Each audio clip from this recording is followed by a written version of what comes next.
नमस्कार आदाब दोस्तों। तो चलिए आज हम फिर लाए हैं देश दुनिया की तमाम छोटी बड़ी ब्रेकिंग न्यूज़। तो खबरों को स्टार्ट करने से पहले आपसे छोटी सी रिक्वेस्ट है दोस्तों, अगर चैनल पे नए हैं तो चैनल को सब्सक्राइब करें, नोटिफिकेशन को ऑन करें और वीडियो को लाइक करें, अपने दोस्तों के साथ ज़्यादा से ज़्यादा शेयर करें। तो आज की सबसे पहली और बड़ी खबर में आपको बताएंगे दोस्तों। जी हाँ, आपको बता दें उड़ीसा के बालासोर में हुए ट्रिपल ट्रेन हादसे की शुरुआती जांच में पता चला कि सिस्टम से जानबूझकर छेड़छाड़ की गई न्यूज है, जिससे पीटीआई ने रेलवे के सूत्रों के हवाले से दावा किया कि एक्सीडेंट इलेक्ट्रॉनिक्स इंटरकॉलिंग सिस्टम से गड़बड़ी से हुआ, बिना छेड़छाड़ के यह संभव ही नहीं है कि मेन लाइन के लिए निर्धारित रूट लूप लाइन में बदला जाए। रेलवे सुरक्षा आयुक्त ने पहले ही घटना की जाँच कर रहे। शुरुआती जाँच में कई फैक्ट और जानकारियाँ निकलकर सामने आई है। इसके बाद सीबीआई जाँच की जरूरत महसूस हुई, लिहाजा सरकार ने सीबीआई की जांच की सिफारिश की। उड़ीसा गवर्नमेंट रेलवे पुलिस ने उड़ीसा के ट्रेन हादसे से संबंध में रेलवे अधिनियम 1989 और आईपीसी की धाराओं के तहत आघात व्यक्तियों के खिलाफ एफआईआर दर्ज की है।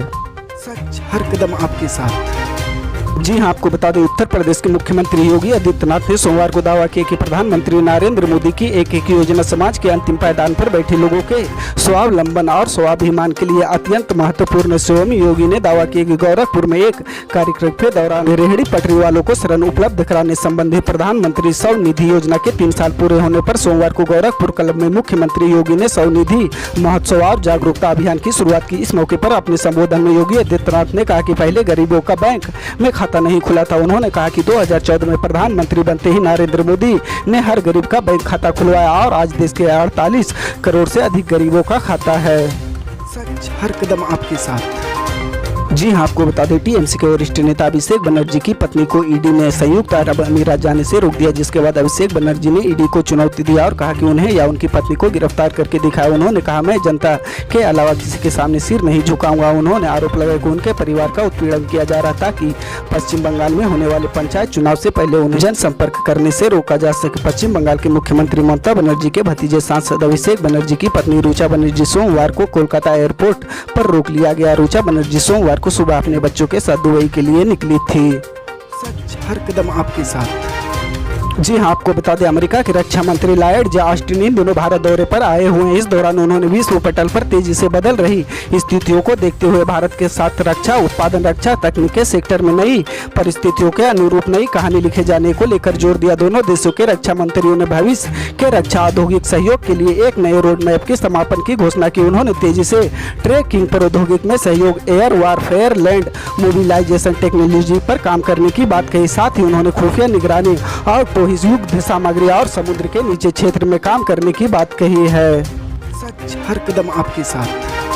जी हाँ, आपको बता दें भारतीय कुश्ती महासंघ के अध्यक्ष रहे और भाजपा सांसद ब्रजभूषण शरण सिंह के खिलाफ 2 बयानों में यौन उत्पीड़न और स्टॉकिंग का आरोप लगाने के बाद 7 महिला पहलवानों में से एक अकेली नाबालिग ने अपने आरोपों को वापस ले लिया। नाबालिग ने इस संबंध में 2 बयान दर्ज कराए थे, एक पुलिस के सामने और दूसरा मजिस्ट्रेट के सामने। द इंडियन एक्सप्रेस ने अपने सूत्रों के हवाले से कहा कि 17 वर्ष से पीड़िता ने दंड प्रतिक्रिया संहिता की धारा 164 के तहत एक मजिस्ट्रेट के सामने एक नया बयान दर्ज कराया है। सच हर कदम आपके साथ। जी हाँ, आपको बता दें केंद्रीय बंदरगाह, जहाज रानी और जलमार्ग मंत्री सर्बानंद सोनोवाल ने सोमवार को चेन्नई और श्रीलंका के बीच पहले अंतर्राष्ट्रीय क्रूज पोत एमवी एक्सप्रेस को औपचारिक रूप से हरी झंडी दिखाकर रवाना किया। इस अवसर पर चेन्नई बंदरगाह पर 17.21 करोड़ रुपए की लागत से स्थापित एक अंतर्राष्ट्रीय क्रूज पर्यटन टर्मिनल का उद्घाटन भी किया गया। 2880 वर्ग मीटर में फैले क्रूज टर्मिनल 3000 यात्रियों की मेजबानी करने में सक्षम होगी। केंद्रीय मंत्री सर्बानंद सोनोवाल ने कहा कि हमारे तटीय क्षेत्र के आसपास समुद्र विरासत और संस्कृति के साथ भारत में क्रूज पर्यटन की अपार संभावनाएं हैं। सच हर कदम आपके साथ। जी हाँ, आपको बता दें देश के ज्यादातर राज्यों में मौसम इस वक्त सुहाना है। लोगों को पिछले कुछ हफ्तों से पड़ रहे गर्मी के प्रकोप से राहत मिली। मौसम विभाग के मुताबिक दिल्ली, एनसीआर, यूपी, राजस्थान के कुछ इलाकों में मौसम शुष्क रहने के आसार है। मंगलवार 6 जून को ज्यादातर राज्यों में मौसम शुष्क रहने के आसार है। वहीं बुधवार 7 जून तापमान में बढ़ोतरी हो सकती है। दिल्ली में बीती रात बारिश हुई, जिसकी वजह से लोगों को तेज तपिश से राहत मिली। मौसम विभाग के अनुसार राष्ट्रीय राजधानी में अधिकतम तापमान 38 डिग्री सेल्सियस और न्यूनतम तापमान 25 डिग्री सेल्सियस रहने की उम्मीद है। इसके अलावा कुछ इलाकों में बारिश के आसार है। 6 जून को इंदिरापुरम, नोएडा, गुरुग्राम, फरीदाबाद, लोनी, देहात, हिंडन, वायुसेना स्टेशन, गाजियाबाद, दादरी, ग्रेटर नोएडा आसपास के इलाकों में अगले 2 घंटे के दौरान बारिश हो सकती है। वहीं यूपी के भी कुछ इलाकों में तेज बारिश की उम्मीद है। हालांकि बारिश के बाद धूप की तेज तपिश भी लोगों को परेशान कर सकती है। इसके लिए जुड़े रहे आप न्यूज के साथ। मिलते हैं।